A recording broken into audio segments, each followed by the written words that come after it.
आप पाकिस्तान के लॉयर्स को क्यों मोबिलाइज नहीं कर पाए आइन, जमहूरियत और अदलिया के तहफ़्फ़ुज़ के लिए? अभी हमारी जो तहरीक थी, 1 साल से हम रूल ऑफ लॉ के लिए पूरे कन्वेंशन कर रहे हैं। सिंध में हमने हैदराबाद, सक्खर, मीरपुर खास और कराची में हमारा 2 कन्वेंशन हुए। आज एक बहुत बड़ा कन्वेंशन हुआ। कॉन्स्टिट्यूशनल अमेंडमेंट की बात की गई है, उसमें ये वकील समझ रहे हैं कि अभी सुप्रीम कोर्ट के ऊपर और कॉन्स्टिट्यूशन के ऊपर हमला है तो सारे वकला बरादरी जो है वो सरापा एहतजाज आ गए थे। और ये भी जो हम पीटीआई के या खान की बात कर रहे थे, हम ये कह रहे थे कि मुझे आर्टिकल 10 के तहत मेरा राइट है, मुझे सुना रही अमेंडमेंट में कि हम रिटायर जजेस के ऊपर करेंगे और रिटायर जजेस को वो बंदा करेगा जो फॉर्म 47 वाला है, प्राइम मिनिस्टर और जो सदर बैठा हुआ है। जब ये करेंगे तो इस चीज चेयर्स का मिस यूज होगा।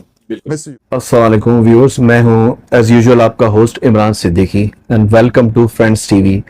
व्यूअर्स, आज हमारे साथ बहुत अहम शख्सियत मौजूद हैं जिनका ताल्लुक लॉ से है, लॉयर हैं, सुप्रीम कोर्ट के लॉयर हैं और ILF PTI सिंध के प्रेसिडेंट हैं। बहुत अहम शख्सियत, और हम इनसे अभी मौजूदा जो मुल्की हालात हैं और कानूनी मामलात हैं, जो आइन की तरामीम के हवाले से जो हालात मुल्क में पैदा हो रहे हैं और जिस तरह की अदलिया के साथ मामला सामने आ रहे हैं और आइन के साथ मामला सामने आ रहे हैं, इस हवाले से बहुत अहम गुफ्तगू इनसे हम करेंगे।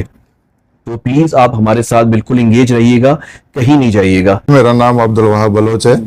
मैं सिंध बार का मेंबर रहा हूँ, सिंध बार काउंसिल का, और सिंध बार काउंसिल का एग्जीक्यूटिव चेयरमैन रहा हूँ, एग्जीक्यूटिव कमेटी का।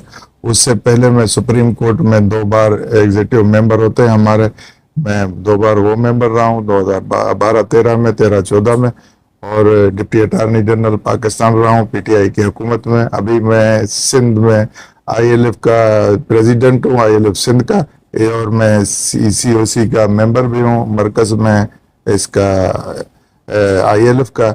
इससे पहले मैं नायब सदर था PTI मरकज जो मदर पार्टी है सिंध का। तो आपको मैं वेलकम करता हूं और आपने मुझे टाइम दिया। तो हम 2007 में हालात देखते थे, उस वक्त भी अदलिया पे और आइन पे एक हमला हुआ, मगर उस वक्त लॉयर्स जो मोबिलाइज हुए, एक लॉयर्स मूवमेंट चली, बहुत बड़ी मूवमेंट चली, जिसको ऑफ कोर्स मतलब है कि अहम जहम जो उस वक्त के प्रोमिनेंट लॉयर्स थे उसको लीड कर रहे थे। तो ILF सिंध इस वक्त इन हालात में, क्योंकि वैसे ही हालात हैं जैसे 2007 के हालात थे, तो आप लोग अभी आप पाकिस्तान के लॉयर्स को क्यों मोबिलाइज नहीं कर पाए आइन, जमहूरियत और अदलिया के तहफ़्फ़ुज़ के लिए? हम थे उसमें पार्टिसिपेट किया। 2009 में हम खुद जेल में गए और उसको तहरीक को जो है हमने लोगों ने लीड किया, बेहतर अंदाज से किया। उस टाइम अचानक एक तहरीक उठ गई थी कि एक जो हमारे आर्मी चीफ थे, उसी ने चीफ जस्टिस को अपने साथ बिठा करके उसी ने ये कहा कि आप रिजाइन करें, उसी ने इनकार किया। तो ये तहरीक रातों रात उठ गई थी, क्योंकि ये डायरेक्ट जो था बार और सुप्रीम कोर्ट के ऊपर हमला समझा लोगों ने और उसको वहां पर लिया। यहाँ जब अभी हमारी जो तहरीक थी, 1 साल से हम रूल ऑफ लॉ के लिए पूरे कन्वेंशन कर रहे हैं। सिंध में हमने हैदराबाद, सक्खर, मीरपुर खास और कराची में हमारा 2 कन्वेंशन हुए। आज एक बहुत बड़ा कन्वेंशन हुआ जो न्यूट्रल जो लॉयर थे पूरे पाकिस्तान से आए हुए थे।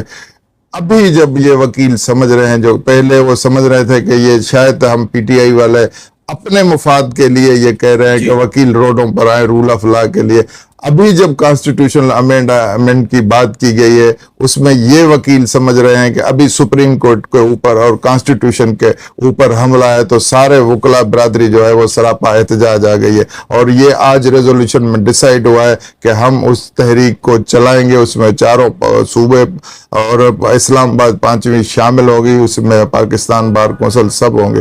देखें, अब कॉन्स्टिट्यूशन के ऊपर ये वकला बरादरी ये समझती है कि ये कॉन्स्टिट्यूशन फंडामेंटल राइट्स सबके ऊपर वायलेशन है, ये अगेंस्ट रूल ऑफ लॉ है। अभी आपको कुछ और नजर आएगा, पहले जो खदशात थे वकला के वकील कहीं हम पीटीआई के वकील या हमें कहीं मिसयूज नहीं करें, इस वजह से वकील पीछे थे। अब कॉन्स्टिट्यूशनल जब इशू आया तो वकील आगे थे। पहले भी जो हम पीटीआई के या खान की बात कर रहे थे, हम ये कह रहे थे कि मुझे आर्टिकल 10 के तहत मेरा राइट है मुझे सुना जाए। हम ये कह रहे थे कि हमारे साथ एक पॉलिटिकल विक्टिमाइजेशन है। हम ये कह रहे थे कि आर्टिकल 8 से लेकर 28 तक ये गारंटी करता है all the fundamental rights of every citizen.